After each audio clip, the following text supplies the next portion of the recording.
दोस्तों, एक छोटे से कस्बे में समीर नाम का एक लड़का रहता था। बचपन में ही पिता की मृत्यु हो गई। मृत्यु हो जाने के कारण परिवार की आर्थिक स्थिति बड़ी दयनीय थी।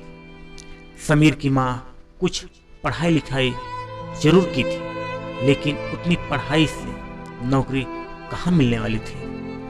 इसलिए समीर की माँ घर घर जाकर अमीरों के यहाँ बर्तन मांजा करती थी और साथ में ही समय कुछ मिलता था तो सिलाई बुनाई का काम करके किसी तरह अपने बच्चों को पढ़ा रही थी। समीर स्वभाव से थोड़ा शर्मीला था और अक्सर चुपचाप बैठा रहता था। एक दिन जब वो स्कूल से लौटा तो उसके हाथ में एक लिफाफा था। उसने माँ को लिफाफा पकड़ाते हुए कहा, माँ, मास्टर जी ने तुम्हारे लिए ये चिट्ठी भेजी है, जरा देखो माँ, इसमें क्या लिखा है। माँ ने उस चिट्ठी को मन ही मन में पढ़ी और मुस्कुराकर बोली, बेटा, इसमें लिखा है कि आपका बेटा काफी होशियार है। इस स्कूल के बाकी बच्चों की तुलना में इसका दिमाग बहुत तेज है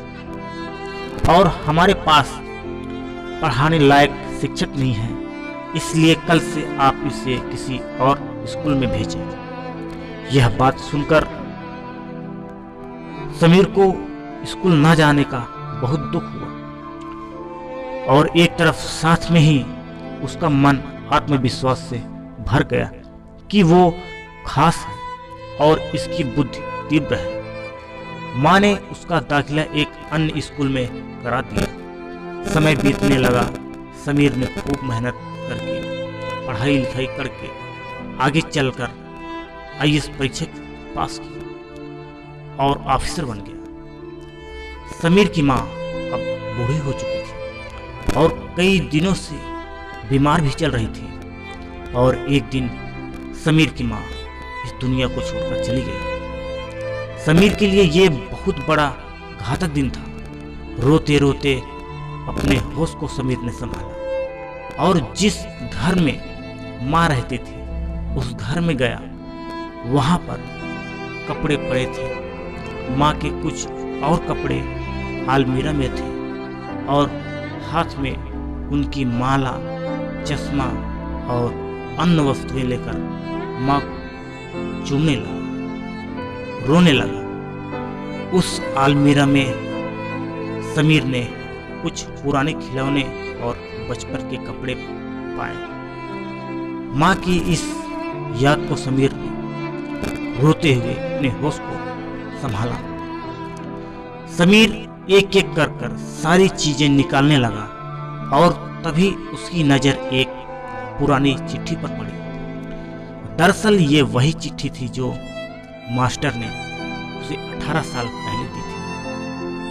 नम आंखों से समीर उसे पढ़ने लगा। उस चिट्ठी में लिखा था कि आदरणीय अभिभावक, आपको बताते हुए हमें अफसोस हो रहा है कि आपका बेटा समीर पढ़ाई में बेहद मंद है, कमजोर है और खेल कूद में भी भाग नहीं लेता। जान पड़ता है कि उम्र के हिसाब से समीर की बुद्धि विकसित नहीं हो पाई है, अतः इसे अपने विद्यालय में पढ़ाने में असमर्थ हो।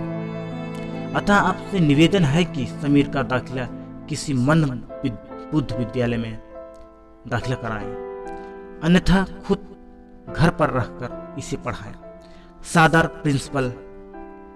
समीर जानता था कि भले ही उसकी माँ इस दुनिया में नहीं रही, पर वो जहां भी रहे उनकी ममता, उनका आशीर्वाद सदा उस पर बना रहेगा।